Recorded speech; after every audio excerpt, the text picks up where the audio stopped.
What if your child comes home with a party pack and inside is something no child should ever touch?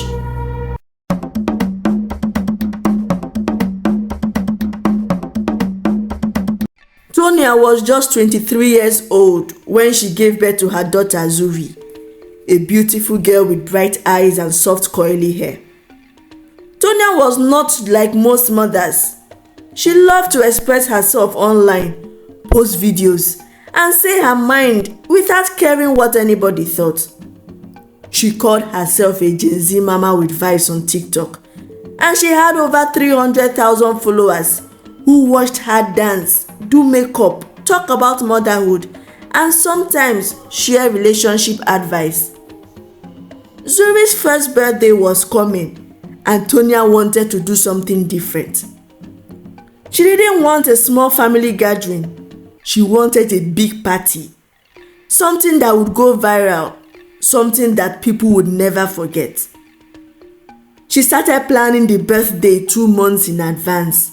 She rented a large event center in Lekki, hired a decorator, booked a clown and bouncing castle, and ordered 100 custom-made party dresses for the children. Every child would get their own goodie bag, known as party pack. She filled each one with juice, biscuits, sweets, toys, face masks, small bottles of hand sanitizer, and one extra item that nobody expected: a condom. A real condom, wrapped and clean. Tonya added it herself. When her friend Jennifer saw it while helping pack the bags, she was shocked.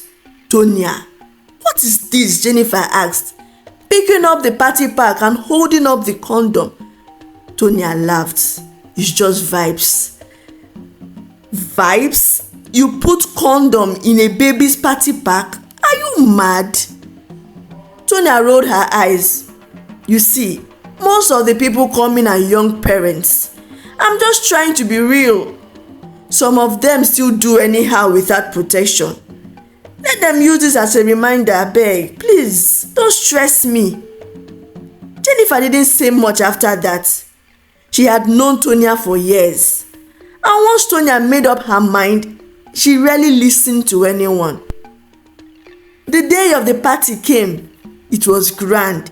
Balloons, music, photographers, and a small red carpet for guests.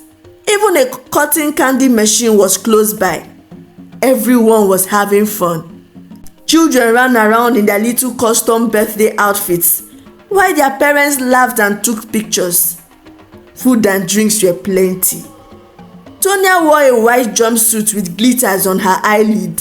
She looked like a celebrity. Everything was perfect until the children started receiving and opening their party packs.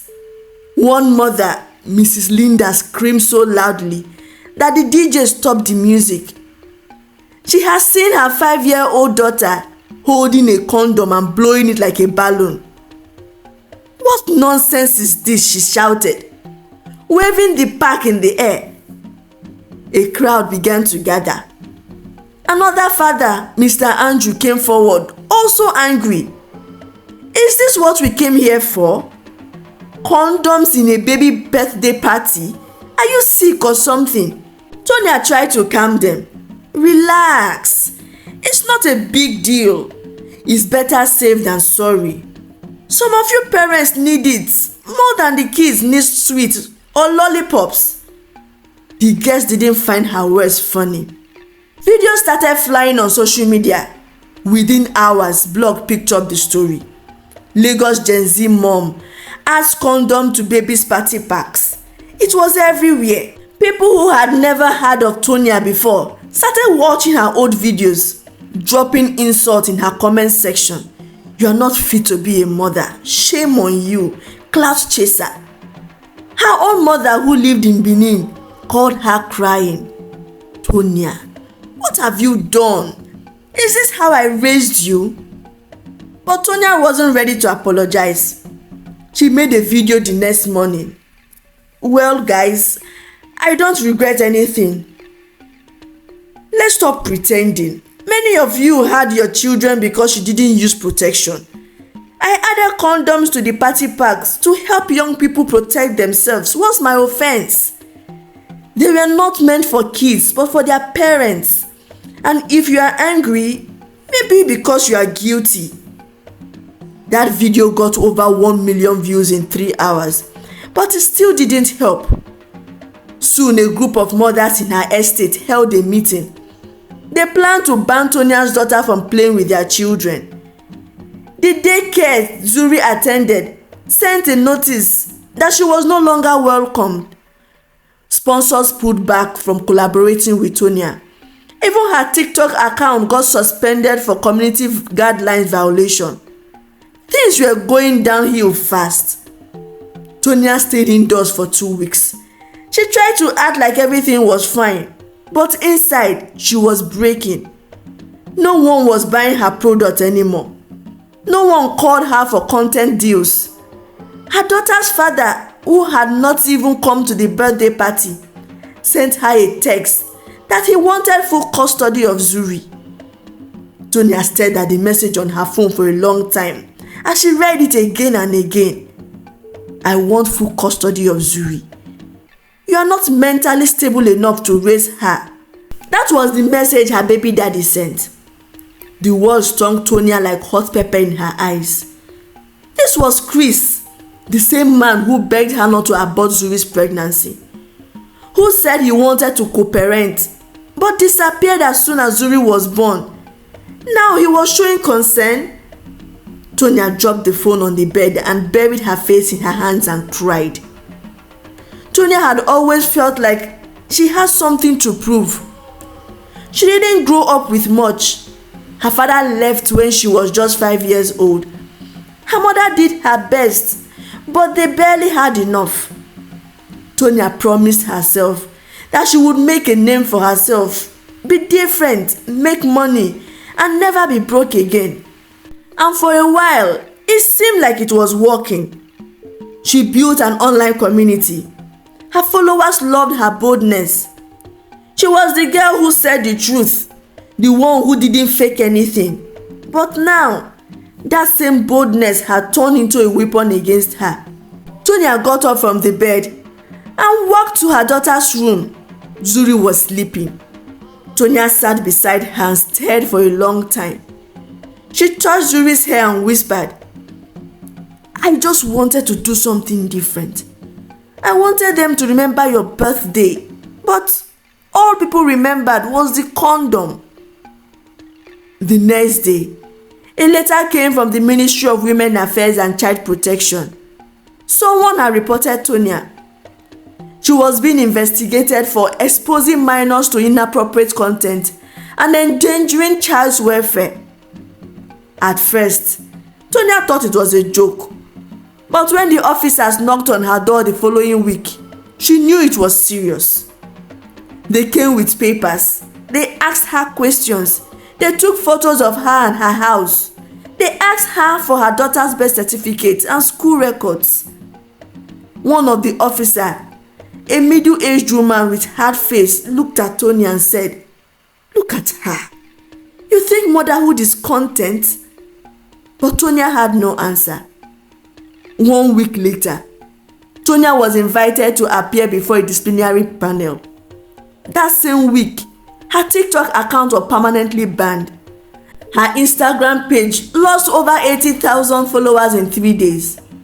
Brands started sending her emails to discontinue all promotional contracts.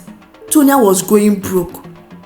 One day, she sat in her kitchen staring at the last carton of noodles in her cupboard. There was no gas, no electricity, just silence and regret. Zuri sat on the floor beside her, playing with the empty biscuit wrapper, giggling to herself. Tonia turned and looked at Zuri again. Zuri, I know I messed up. I did. The little girl smiled and pointed to her mother's nose and said, Mama. Tonia broke into tears. She admitted to herself that she went too far. It wasn't just about condoms. It was about always trying to go viral. About trying too hard to stay relevant. About making a child's birthday into a show for strangers. Later that evening, Tonya made a video on Instagram, which was the only account she had left. The video was raw, no filter, no music, just her face, tired and real. Tonya spoke slowly. Hi guys, I know many of you won't believe me, but I want to say I'm sorry. I didn't mean to harm anyone. I thought I was being smart. I thought I was being real, but I was wrong. I didn't think it through. I didn't think about my daughter. I didn't think of what she will say when she grows up and hears this story. I didn't think about how other children will feel. I let my pride and desires blind me. That video went viral again. But this time, the reactions were different. Some people forgave her. Some still cursed her. But a few people said, she's learning. Let's give her space and grace. At that point, one woman, a lawyer and mother of 3, reached out to Tonya. I know what it feels like to try and fail in public, she said. You know what? Let me help you. With the lawyer's help, Tonya was able to respond properly to the child protection investigation.